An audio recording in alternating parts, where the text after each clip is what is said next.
Good afternoon, everyone. I am Kay Zambrano Gonzalez, 22, from Puerto Princesa City. My advocacy is preservation of Palawan culture and arts, specifically Indian culture. And interesting fact about me is that I really love adventures and I really love doing TikTok dances, and I actively participate in different environmental activities such as tree planting and coastal cleanup.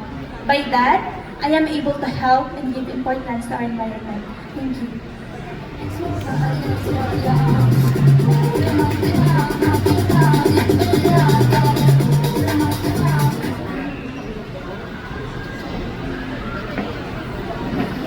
Good afternoon, candidate number 2. Good afternoon. What does biodiversity mean to you? And why it is important in our ecosystem? Yes, po. What does biodiversity mean to you? And why it is important in our ecosystem? When we say biodiversity, it talks about our natural reach. Like there in Puerto Princesa, biodiversity, this is our natural reach here, and it is important to our ecosystem because I believe that without our natural reach, our biodiversity, we don't exist. And I believe too that without the Mother Nature can exist without us, but we can't exist. The ecosystem doesn't exist without the Mother Nature. Thank you.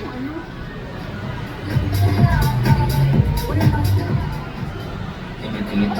Good afternoon. Good afternoon. My question for you is, what social issue are you most passionate about and why? What do you call it? Right now po. Yes, what social issue you're passionate about and why?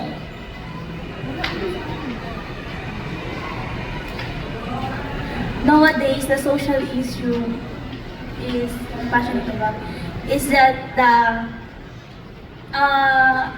us, the people, how we act and how can I speak in Tagalog po? Kung paano po tayo mag-act bilang tao, kung paano po tayo maging responsible at maging disiplinado po sa sarili natin, like this na hindi po, not the climate change is not, for example, the climate change, that is not the main problem that is not the main problem. The main problem here, dahil may climate change, is that tayo mga tao, tayo yung gumagawa ng ikakapahamak natin kung paano tayo maging irresponsible to throw our garbage and to protect our environment. Thank you. Thank you, Kate. Final question. Nabasa ko dito, your advocacy is about empowering people with dark or light complexion. Can you say something about this? Alam pa. Nabasa ko dito sa iyong application na iyong advokasya is empowering people with dark or light complexion. Can you say something on this? My advocacy po is preservation. Sorry.